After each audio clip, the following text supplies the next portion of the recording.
कृषि दर्शन कृषि दर्शन कृषि दर्शन कृषि दर्शन कृषि दर्शन कृषि दर्शन।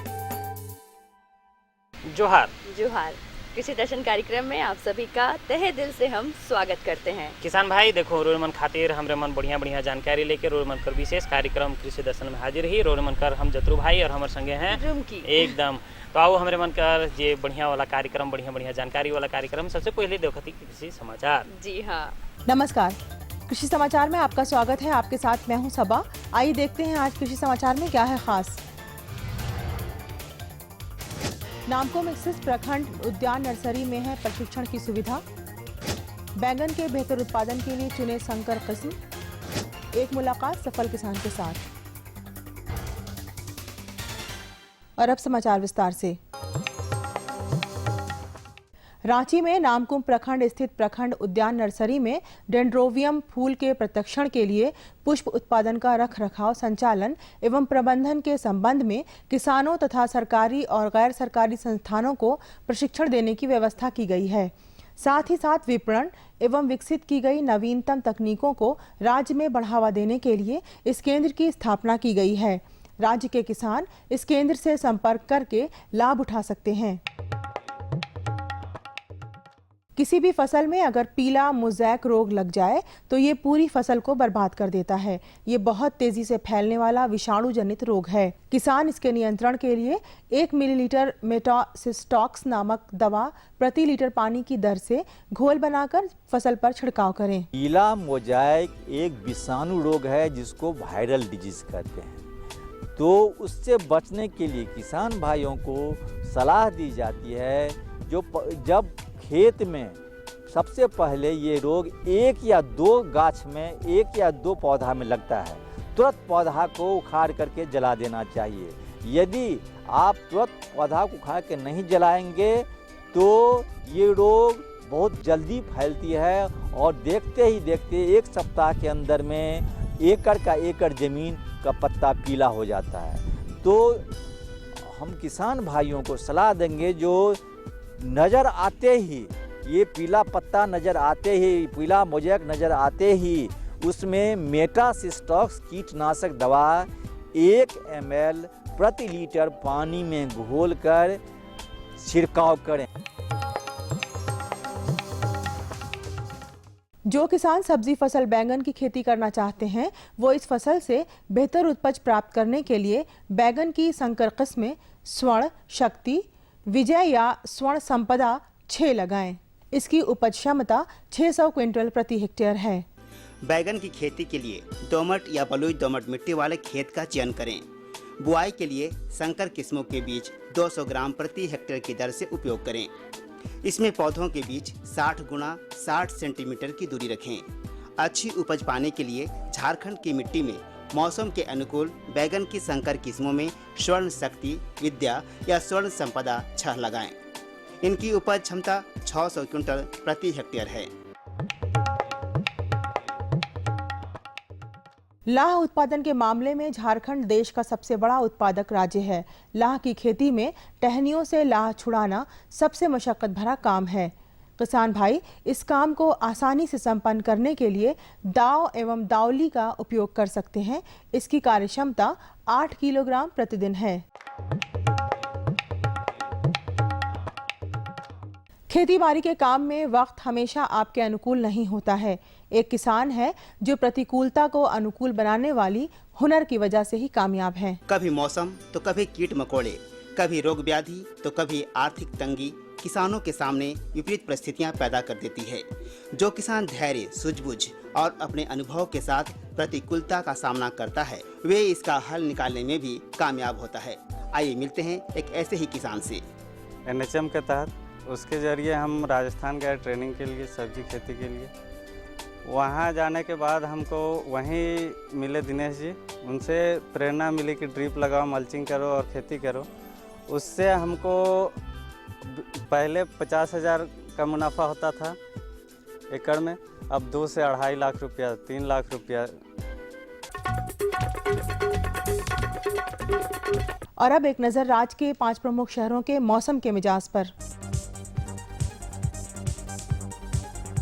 आज राज्य के 5 प्रमुख नगरों के अधिकतम और न्यूनतम तापमान कुछ इस प्रकार दर्ज किए गए।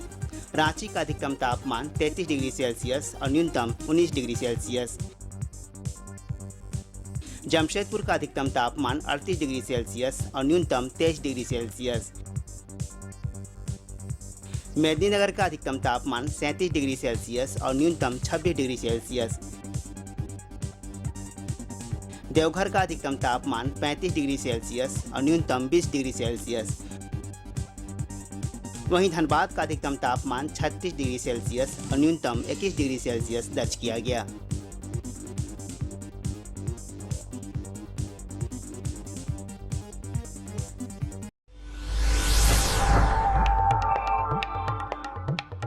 और अब मंडी भाव में आई नजर डालते हैं अनाजों के भाव पर। आज कृषि उत्पाद बाजार समिति पंडा रांची में विभिन्न खदानों के थोक भाव कुछ इस प्रकार दर्ज किए गए। चावल मोटा 1950 रुपये से 2200 रुपये, चावल मध्यम 2300 रुपये से 2500 रुपये, चावल उत्तम 3500 रुपये से 4500 रुपये, गेहूँ 1650 रुपये से 1950 रुपये, चना 3200 रुपये से 3400 रुपये, दाल अरहर 7100 रुपये से 7750 रुपये, दाल मसूर 6950 रुपये से 7450 रुपये, दाल चना 4000 रुपये से 4500 रुपये, सरसों तेल 8750 रुपये से 9900 रुपये, चीनी 3100 रुपये से 3300 रुपये, आलू 600 रुपये से 1000 रुपये और प्याज 1700 रुपये से 1900 रुपये प्रति क्विंटल रहा। कृषि समाचार में आज इतना ही। अगले दिन अगले अंक में फिर मुलाकात होगी कुछ ताज़ा खबरों के साथ। तब तक के लिए दीजिए इजाजत। नमस्कार, जोहार। अभी आपने देखा कृषि समाचार, जिसके तहत जल्दी जल्दी हमने आपको दिलाई ढेर सारी जानकारी। और देखो भौजी, हमारे मन देख ली मौसम का जानकारी, संगे बाजार भाव के भी देख ली किसान भाई। और देखो कृषि समाचार करवा दे हमारे मन छोटा सा विराम लेवो, लेकिन मन कहीं मत जाब, हमारे मन तुरंत से तुरंत कार्यक्रम में घुरत। ये लो और बताओ। बस। अरे ये क्या भैया जी, बस इतनी सी रासायनिक खाद? किसानी छोड़ रहे हो क्या? किसानी नहीं, नादानी छोड़ रहे हैं। मिट्टी की जांच कराई है। अब तो लालाजी जितनी जरूरत है उतने ही उर्वरक खेत में डालेंगे। हाँ, किसान भाई आज ही अपने जिले की नजदीकी भूमि परीक्षण प्रयोगशाला में मिट्टी की जांच जरूर करवाएं और मिट्टी में पोषक तत्व, नमी व पौधे के विकास को देखते हुए केवल जरूरत के अनुसार ही पोषक तत्व डालें। और हाँ, मिट्टी में गंधक, जस्ता, बोरोन जैसे सूक्ष्म पोषक तत्वों का पता लगाना भी न भूलें।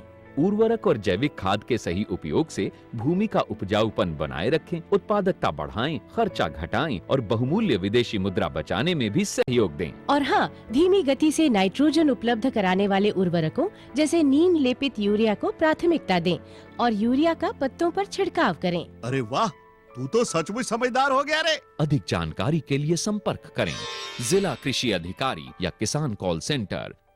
एक बार फिर से आप सभी का बहुत बहुत स्वागत है। और देखो कार्यक्रम हमरे मन कर जे है उकर में बढ़िया बढ़िया जानकारी है, तो कार्यक्रम में बढ़िया जानकारी करो और भी करे है। बिल्कुल। और देखो और हमरे मन बढ़िया जानकारी से करब, मने हमरे मन जे अपन खेत में राहेर कर खेती कर चुकी और देखो कर हमरे मन पालन पोषण भी बढ़िया से करत थी, लेकिन वैज्ञानिक तरीके से हमरे मन के किसी कर खेती करे है। यानी आप अच्छी जानकारी लेकर आए हैं आज। एकदम सही कहती भौजी।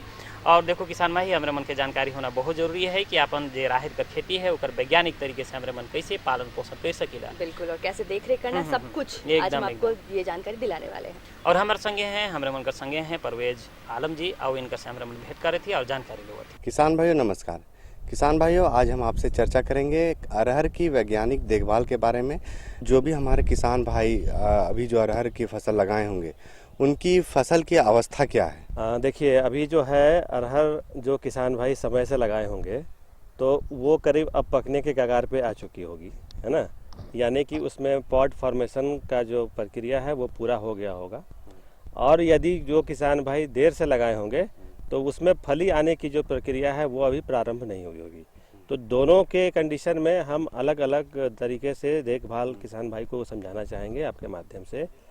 अगर मान लीजिए कि किसान भाई समय पर लगाए हैं और उनके खेत में फल आ गए हैं और किसी तरह की कोई बीमारी का लक्षण नहीं है, तो वो अपने खेतों को उचित देखभाल करते रहें। क्योंकि देखिए, इस फसल में किसी तरह का अब खरपतवार नियंत्रण या उर्वरकों का डालना अब इसमें कुछ मायने नहीं रखता है। इसलिए अब आपको ये देखना है कि हमारा समय पर हमारा फली जो है वो पक कर तैयार हो जाए, और जैसे ही पक कर तैयार हो जाता है तो बेकार का उसको खेत में ना छोड़ें, है ना। जैसे ही पक के तैयार हो जाता है उसको काट करके अपने खलिहान पे ले जाएं और उसको पौधों से फली को अलग करें और फिर उसको अपना संचित कर लें। तो डॉक्टर साहब, आपने जो अवस्था की बात अभी करी है, अगर उस अवस्था में क्या सिंचाई कितनी लाभप्रद है किसान भाइयों के लिए? हाँ, अब जैसे कि मान लीजिए कि अरहर का फसल किसान भाई लगाए हैं और वो देख रहे हैं कि हमारे पौधों में फली आने की प्रक्रिया या फूल जो है, हमको लगता है कि फूल सब जगह आ ही गया होगा और फली बनने की प्रक्रिया प्रारंभ हो गई होगी। तो इस अवस्था में अगर संभव हो सके तो एक सिंचाई खेत में अगर आप दे सकते हैं तो अवश्य करें, क्योंकि इस सिंचाई से आपको ये फ़ायदा होगा कि जो दाने जो बाद में जो आप अरहर के जो बनेंगे वो काफ़ी पुष्ट बनेंगे, है ना। देखिए, आपने सब कुछ पहले से लगाया, आपने अपना मेहनत लगाया, आपने अच्छे किस्म के बीज लगाए, अपने खाद भी डाला, लेकिन इस समय में अगर थोड़ा सा मेहनत करके या थोड़ा सा उपाय करके सिंचाई, अगर आप एक सिंचाई का किसी तरह से व्यवस्था करें तो कम से कम मेरा अनुमान है कि 20% जो है पैदावार आपका ऐसे ही बढ़ जाएगा, क्योंकि दाने का जो है वो साइज बड़ा होगा, दाने पुष्ट होंगे और आपका फसल अच्छा होगा। डॉक्टर साहब, सिंचाई के बाद जब फल आ जाते हैं फसल में, तो क्योंकि हम लोग देखभाल की बात कर रहे हैं, तो क्या किसान भाइयों को पेड़ से फल को तोड़ना चाहिए? हाँ, ये आपने बहुत ही अच्छा प्रश्न उठाया कि पेड़ से फल को तोड़ना चाहिए कि नहीं तोड़ना चाहिए। हमने ये देखा है कि हमारे झारखंड में किसान भाई क्या करते हैं कि फल जब पक के तैयार हो जाती है तो सिर्फ फल को वहाँ से तोड़ लेते हैं और बाकी पौधे को वहीं छोड़ देते हैं। इससे क्या क्या नुकसान है? पहला नुकसान ये है कि आप जो फल तोड़ लिए, तोड़ने के क्रम में क्या होता है कि आपसे ये बहुत ज़्यादा संभावना रहती है कि सारे फल को आप नहीं तोड़ पाते हैं। कुछ फल ऊंचे पौधे में ऊंचाई पे होते हैं, कुछ फल नीचे लगे होते हैं, कुछ बीच में होते हैं। तो आप जब फल तोड़ते हैं तो किसी एक हाइट से फल को तोड़ते हैं, या ये ऊपर वाले को तोड़ लिए या बीच वाले को तोड़ लिए, कभी नीचे वाला छूट गया आपसे, कभी बीच वाला छूट गया। तो ऐसी प्रक्रिया में क्या होता है कि आपका जो टोटल हार्वेस्ट आना चाहिए वो नहीं आ पाता, यानी टोटल पैदावार किसान को नहीं मिल पाता है। ये प्रक्रिया, ये प्रैक्टिस बिल्कुल गलत है और मैं बार बार अनुरोध करूंगा किसान भाई से कि इसको कृपया करके ना दोहराएं। आप पेड़ को जड़ से काटें और काटने के बाद उसको जब खलिहान में ले जाते हैं तब डंडे से पीट कर फल को उससे अलग करें, तो आपको इससे क्या होगा कि 100% पैदावार आपको मिलेगा। अब फल भी तोड़ना वैज्ञानिक विधि से तब संभव है, या हम तब कहेंगे कि आपको फल पेड़ से तोड़ना चाहिए। होता क्या है कि हमारे किसान भाई ज़्यादातर हम लोग देखे हैं कि जो अरहर लगाते हैं उसको ये सोच के लगाते हैं कि इस पे हमको बहुत ज़्यादा मेहनत नहीं करना है। उनको वो सीड की गुणवत्ता पे ज़्यादा ध्यान नहीं देते हैं। उनको किसी तरह का सीड मिल गया वो खेत में डाल दिए, मेड़ पे डाल दिए, है ना।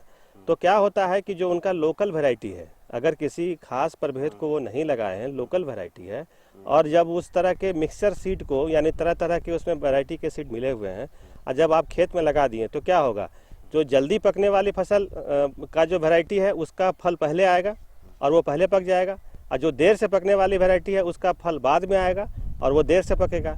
तो इस इंतज़ार में अगर आप रहिएगा कि नहीं सब में फल आ जाए तब हम फसल को कटाई करेंगे, तो हो सकता है जो 1 महीना पहले जो फली आके पक गया वो वहीं पर सूख के खेत में गिर जाएगा। तो ऐसी स्थिति में हम आपके माध्यम से ये किसान भाई को सलाह देंगे कि जहाँ पर मिक्सचर तरह का अगर आपने खेती किया हुआ है, कोई एक प्रभेद आपने मेंटेन नहीं किया है, तो उस समय रोजाना खेत में एक चक्कर लगाएं और जो फल आपको लगता है कि ये पक गया है उसको तोड़ लें, क्योंकि यहाँ पर मल्टीपल पिकिंग जिसको बोलते हैं वो एक दिन में संभव नहीं है। वो आज होगा, कल हो सकता है 10 दिन के बाद कुछ प्रभेद तैयार होगा। तो इस हालत में आज आपको हर दिन खेत में चक्कर काटना है और जो फल तैयार होते जा रहे हैं उसको वहाँ से तोड़ते जाइए।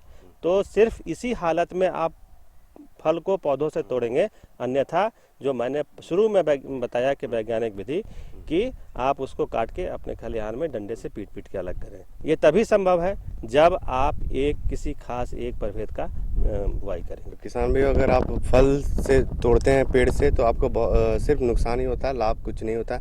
और अगर मिश्रित खेती किए हैं तो आपको रोजाना घूम घूम कर तोड़ना होगा। डॉक्टर साहब, आप हमारे किसान भाइयों को उर्वरकों के प्रयोग के बारे में बताइए, क्या महत्व है उनका इस फसल में? देखिए, किसान भाई अक्सर ये पूछते हैं कि इस समय खेत में हम क्या उर्वरक डालें, क्या नाइट्रोजन डाल दें, क्या कुछ करें। ये किसान भाई के मन में भ्रांति रहती है कि अभी हम अगर यूरिया डाल देंगे तो हमारा जो है वो फसल अच्छा हो जाएगा।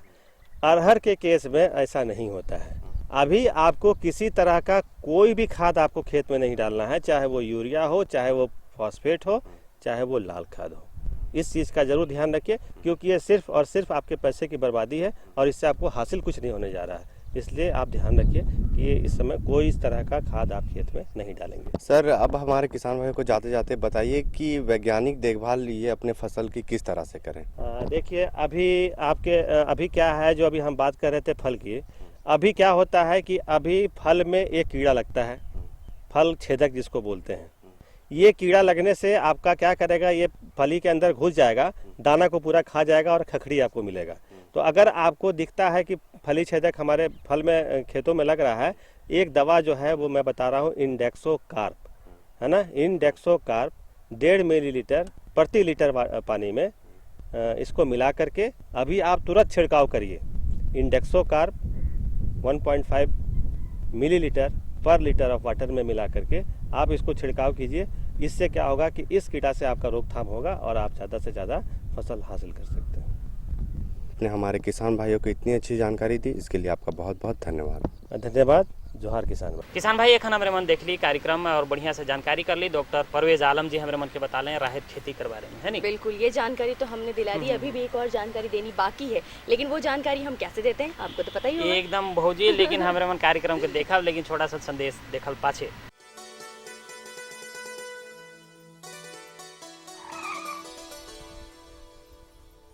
एक लीटर में 90 किलोमीटर का माइलेज है।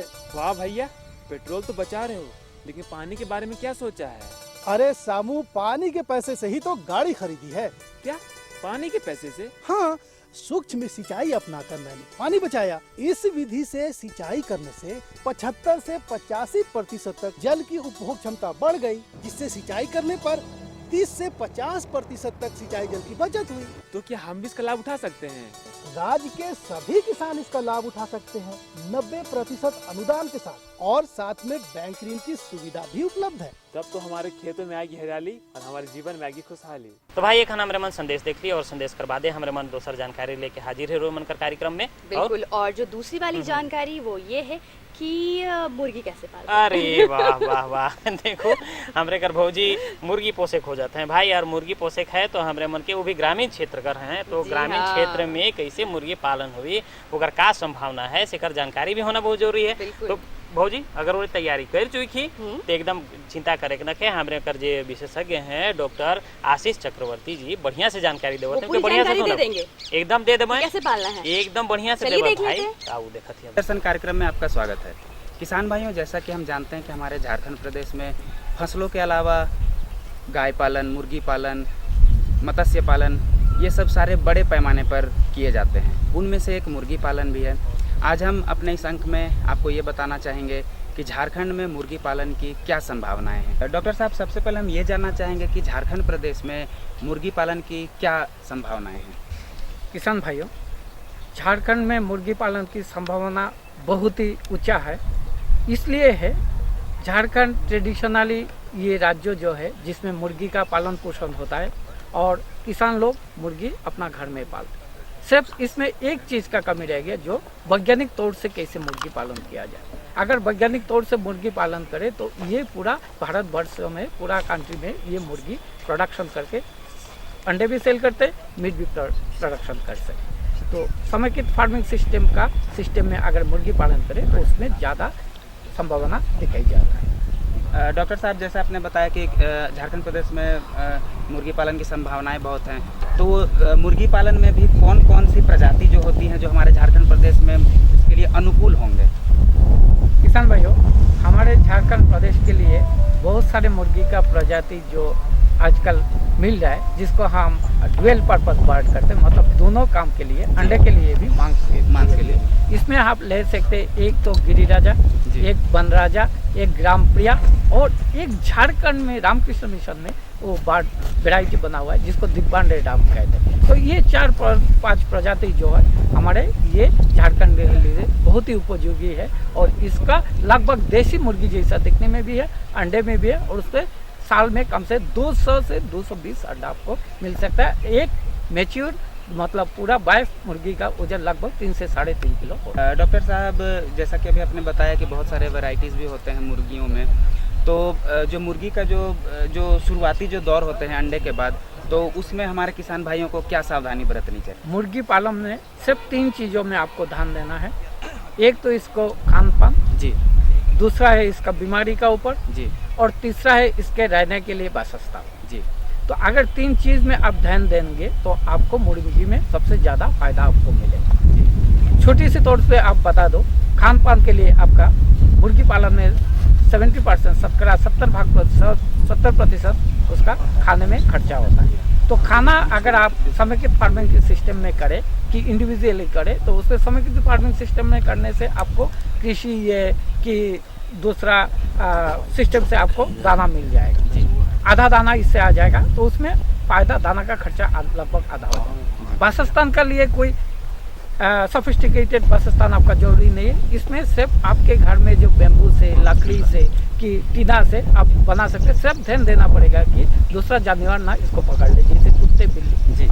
और तीसरा बात आ गया आपका बीमारी होगा, उसमें 2-3 बीमारी हो, जैसे होता है रानीखेत डिजीज हो गया, फिर उसका आपका रेस्पिरेटरी डिस्ट्रेस डिजीज हो गया। ये 2-3 डिजीज जो है पेट का कीड़ा हो गया, इसमें 2-3 कीड़े का आप दवाई दे दीजिए टाइम से, तो आपका मुर्गी में सबसे ज़्यादा फायदा है। डॉक्टर साहब, जैसा भी आपने बीमारी का लक्षण के बारे में बताया, तो मुर्गियों में वो कौन सी विशेष बीमारी होती है और जो लक्षण होते हैं जो हमारे किसान भाई उसके आसानी से पकड़ सकें और उसका इलाज कर सकें? पहले मुर्गी में सबसे ज़्यादा जो लॉस होता है जिसमें हम देखते हैं, उसमें कहते हैं रानीखेत डिजीज जी। तो रानीखेत डिजीज के लिए हर एक जब मुर्गी की बच्चा आप लेंगे, वहाँ दुकान में मुर्गी के वैक्सीन रह जाते हैं, इसको RTV वैक्सीन कहते हैं। इसको आप शुरुआत में उसको जब भी डे ओल्ड चीक लेंगे, मतलब 1 दिन का बच्चा लेंगे कि 1 हफ्ता का लेंगे, तो उसी हिसाब से इसको वैक्सीन आप ले लीजिए दुकान से। उसको आप खुद ही कर सकते हैं, इसको मुंह में और ये पानी में, खाने का पानी में मिला के दे दीजिए, तो उसको बच्चा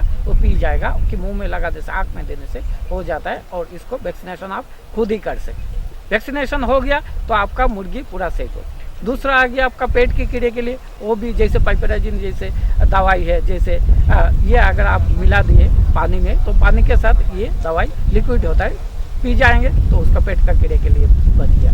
और छोटा मोटा जो और बीमारी होता है, जैसे रेस्पिरेटरी क्रॉनिक रेस्पिरेटरी डिजीज होता है, तो उसमें कभी कभी उसका एंटीबायोटिक्स का ज़रूरत पड़ता है। जैसे टेट्रासाइक्लिन दे दिया आपने कि उसमें आपका लेबा टेट्रासाइक्लिन वो सारे दे दिया, तो उसी में आपका वो हो जाता है। तो किसान भाइयों, वो 2-3 चीज़ों के आप ध्यान दें तो आपका मुर्गी स्वस्थ रहेगा, उसमें ज़्यादा फायदा होगा। डॉक्टर साहब, आपने मुर्गी के रख रखाव के बारे में, बीमारी के बारे में बहुत ही अच्छी जानकारी दी। झारखंड प्रदेश में मुर्गी पालन की जो संभावनाएं हैं वो हमारे झारखंड प्रदेश में किसान भाई करते हैं, तो उन्हें कितनी लाभ पहुंचती है मार्केट? देखिए, मैं शुरुआती दौर में जो छोटे किसान हैं इनके लिए बताऊंगा कि आप 100 मुर्गी से शुरू करिए। आपके पास लागत ज़्यादा है तो 200, 300, 400 के हिसाब से करें।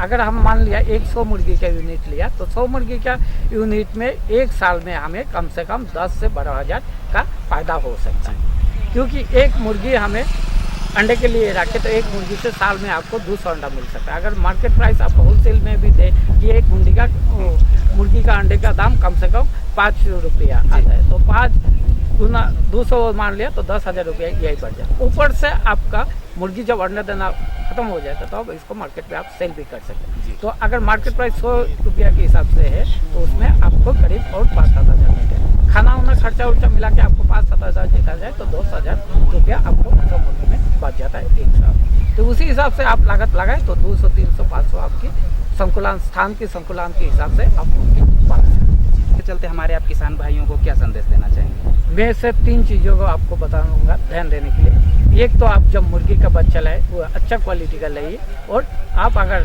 समेकित फार्मिंग के करें तो ड्यूअल पर्पस के लिए। दूसरा है उसका बीमारी के लिए टीकादान का बंदोबस्त करा, और तीसरा है इसका खाद पान और वासस्थान का बंदोबस्त करिए। उसमें ज़्यादा लागत ना लगाइए, थोड़ा कम लगाइए और उसमें ज़्यादा फायदा आपको मिलेगा। ये 3 संदेश आपको देना चाहता हूँ।